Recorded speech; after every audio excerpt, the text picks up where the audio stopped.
తెలకపల్లి రవి గారు సిద్ధుకున్నారు. రవి గారు నమస్తే సార్. నమస్తే వర్మ గారు. సార్ దళపతి బలపతి ఉవ్వెత్తున బల నిరూపణ ఏదైతే ఇప్పటివరకు టెన్షన్ ఉన్నదో ఆ టెన్షన్ అంతా పోయింది. 144 మెంబర్స్ ఆయనకి మద్దతు పలకడాన్ని ఎలా చూడాలి?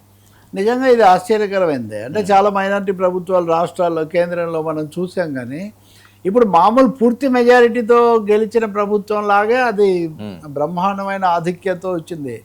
అంతేకాకుండా వ్యతిరేకంగా వేసింది ఎవరు 22 మంది. అంటే 236 మంది ఉన్న సభలో కేవలం 22 మంది మాత్రమే విజయ్కి వ్యతిరేకంగా ఓటేశారు. ఇది నిజంగా విజయ్కి చాలా అసాధారణమైన ఇది ఊపిచ్చేటటువంటి పరిణామం. అంటే ఎవరు కూడా ప్రజల తీర్పును సవాల్ చేయటము లేదా దానికి ఏదో వ్యతిరేకంగా వెళ్ళాము అనిపించుకోవడానికి సిద్ధంగా లేరనేది స్పష్టమవుతుంది. డిఎంకే సరే వాకౌట్ చేసింది, విమర్శలు చేసింది, అవి మళ్ళీ చూడొచ్చు, కానీ వాళ్ళు కూడా వాకౌట్ చేసి తప్పుకున్నారే కానీ వ్యతిరేకంగా వాళ్ళు ఓటేయడానికి వాళ్ళేం సిద్ధపడలేదు. అన్నాడీఎంకే చీలిపోయింది, అది ముందే స్పష్టమైంది.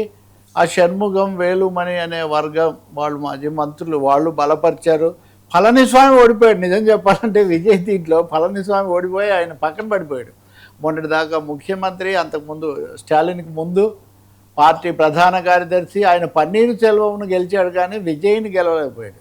సో ఇక్కడ ఎప్పుడైతే ఒక 25 మంది విజయ్ని బలపరచాలి, ప్రజల తీర్పుతో వెళ్ళాలి, రెండోది డిఎంకేని తట్టుకోలేము ఇంకా మనం ఇట్లాగే ఉంటే ఇవన్నీ వచ్చాయో, అప్పుడు పళనిస్వామి ఏంటి తన నాయకత్వం తను చెప్పిందే వినాలనే పద్ధతిలో ఆయన ఉన్నాడు. వాళ్ళు తిరుగుబాటు చేశారు. విజయ్ వాళ్ళ దగ్గరికి వెళ్ళి మాట్లాడారు సభలో. ఈరోజు పళనిస్వామి ఏమంటాడు? విజయ్ అనైతికంగా వ్యవహరించాడు, మా పార్టీ ఎమ్మెల్యేలను ఎలా కలుసుకుంటాడు, చీలికలు సహజంగా పార్టీలో విభేదాలు చీలికలు వస్తాయి, కానీ ముఖ్యమంత్రి వచ్చి కలవటం ఏంటంటే తప్పకుండా ఒక పెద్ద వర్గం వచ్చి బలపరుస్తానంటే ఎలా వెళ్లకుండా ఉంటాడు. ఈ విషయంలో ఆయన మాట్లాడుతుండగానే తమాషా అంటే అన్నాడీఎంకే తరఫున ఇద్దరు మాట్లాడారు. ఇద్దరిలో ఒకరు వ్యతిరేకించారు, ఒకరు బలపరిచారు. ఇప్పుడు అది వ్యతిరేకించిన వర్గమేమో పూర్తి మైనారిటీ వర్గం అయిపోయింది. 25 మంది కూడా అట్లా లేరని తేలింది. ఆ విధంగా విజయ్ అన్నాడీఎంకే అంటే 2 ప్రధాన పార్టీలు తమిళనాడులో ఉన్నాయనుకుంటే ఒక పార్టీ దాదాపు ఉనికి కోల్పోయే పరిస్థితిలోకి వచ్చింది. ఇప్పుడు విలీనం కావటమా లేదా వాళ్ళు చర్చిస్తారంటున్నారు.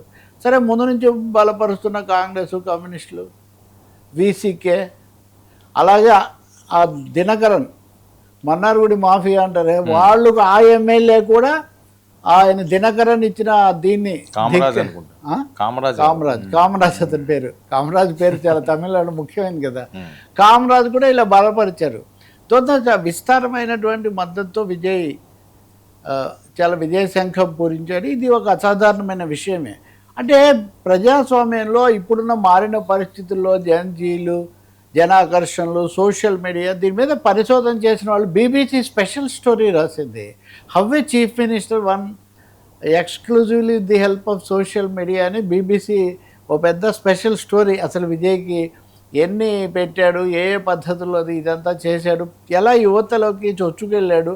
చాలామంది ఈయనకి ఏం తెలుసు, ఊరికే సోషల్ మీడియా పోస్టులు పెడుతున్నాడు, ట్వీట్లు పెడుతున్నాడు అనుకున్నారు, కానీ అవన్నీ ఆయనకు చాలా దగ్గర చేసాయి అన్న విషయం తెలుసుకోలేకపోయారని నేను చెప్పింది. ఏదైతే ప్రజల నుంచి అంత మద్దతు వచ్చిన తర్వాత ఇక్కడ ఇంకో తమాష తెలుసా, బయట నుంచి మద్దతు పెరిగింది, కానీ ఆ పార్టీ 107 గెలిస్తే అక్కడ 105 మంది మటుకే ఓటేసే పరిస్థితి వచ్చింది. ఎందుకంటే విజయ్ ఒక సీట్ రాజీనామా చేశాడు, ఒక ఆయన స్పీకర్ అయ్యాడు కాబట్టి ఆయన ఓటేయడు, ఇంకొక ఆయనేమో ఒక్క ఓటుతో గెలిచాడు.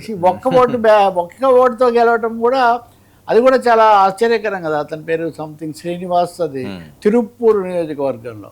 ఈ ఒక్క ఓటుతో గెలిచారు కాబట్టి మీరు ఓటింగ్లో పాల్గొనకండి అని మద్రాస్ హైకోర్టు ఇచ్చింది. మద్రాస్ హైకోర్టు ఎక్కువ భాగం అటువైపే అక్కడ తీర్పులు వస్తూ ఉంటాయి కారణం ఏదైనా, కానీ ఇప్పుడు సుప్రీంకోర్టులో ఆయనకు రిలీఫ్ వచ్చింది, ఉపశమనం వచ్చింది అంటున్నారు. ఏం జరుగుతుందో తెలియదు. అంటే విజయ్కి అదనంగా రావడం కాదు, వచ్చిన వాటిలో 3 అక్కడ తగ్గినా కానీ ఆయన చాలా థంపింగ్ మెజారిటీతో విజయం సాధించారు. తప్పకుండా అందరూ ఆ తర్వాత కూడా మళ్ళీ కాంగ్రెస్ మాణిక్యం ఠాకూర్, ఇదివరకు తెలంగాణ ఇన్ఛార్జిగా ఉండేవాడు, ఆయన వెంటనే ఇది విజయ్ పట్ల ఉన్న గొప్ప ప్రజాభిమానానికి నిదర్శనం, ఆయన ఒక ట్వీట్ పెట్టాడు. సో ఈ విధంగా విజయ్ ఒక ఘట్టం ముగిసింది. చాలా పెద్ద బలంతో ఆయన రాబోతున్నాడు. తప్పకుండా అన్నాడీఎంకే కలిసిపోయినా ఈవెన్ ఇతర పార్టీల్లో కూడా ఏమన్నా వచ్చినా మనము చూడాల్సిందే. ఆ తర్వాత తొలి ప్రసంగం కూడా ఆయన చేశాడు. నిన్న ప్రాథమిక ప్రసంగాలు చేశారు. చేసినప్పుడు ఉదయనిధి స్టాలిన్ ఈయనేమో లౌకిక తత్వం, సామాజిక న్యాయం అవి విజయ్ చెప్పాడు.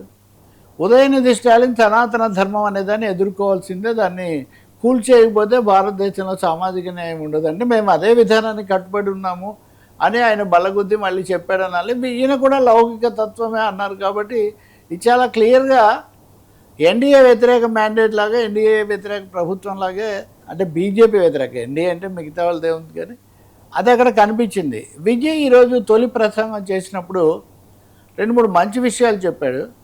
మా ప్రభుత్వం బలహీన వర్గాల ప్రభుత్వం, మాది బలహీన వర్గాలు అంటే పేద వర్గాలు అంటానికి బలహీన వర్గాలు అంటానికి ఒక తేడా ఉంది.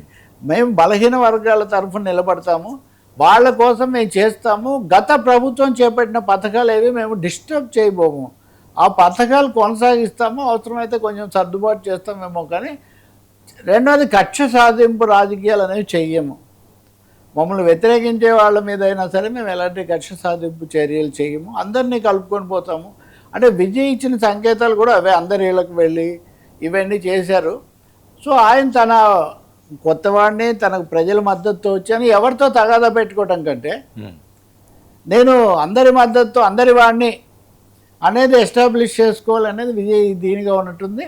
చాలా స్పష్టంగా నేను లౌకిక తత్వం వైపు, సామాజిక న్యాయం వైపు, బలహీన వర్గాల వైపు నిలబడతాను అనే విషయం ఆయన గట్టిగా చెప్తున్నారు.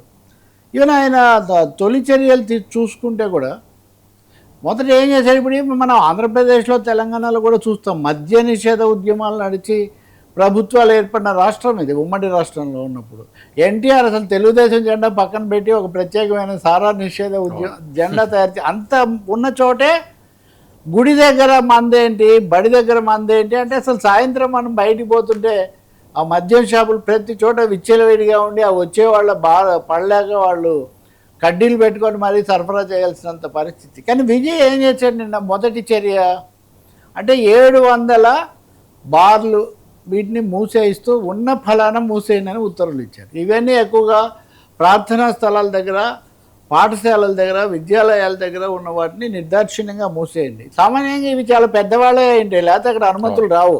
ఎవరైనా సరే వాళ్ళతో ఏమున్నా సరే దానికి ఏమో అవకాశం లేదు, దాన్ని మూసేయండి అని చాలా కీలకమైన, అందరూ దాన్ని హర్షించారు. దేశమంతా కూడా ఏంటి విచ్చలవిడిగా మాదక ద్రవ్యాలు, మత్తు పదార్థాలు పెరిగిపోతున్న పరిస్థితి అన్నప్పుడు మొదటి చర్యలు ఆ విధంగా బాగున్నాయి అనే ఒక పాజిటివ్ సిగ్నల్ అంటే పాజిటివ్ నోట్ అంటామే, అది తెచ్చుకున్నాడని చెప్పాల్సి ఉంటుంది. ఇంకా దాన్ని కొనసాగించటం, ఆర్థికంగా కేంద్రం నుంచి సహకారం పొందటం సార్, ఇవన్నీ ఆయన కీలకమవుతాయి.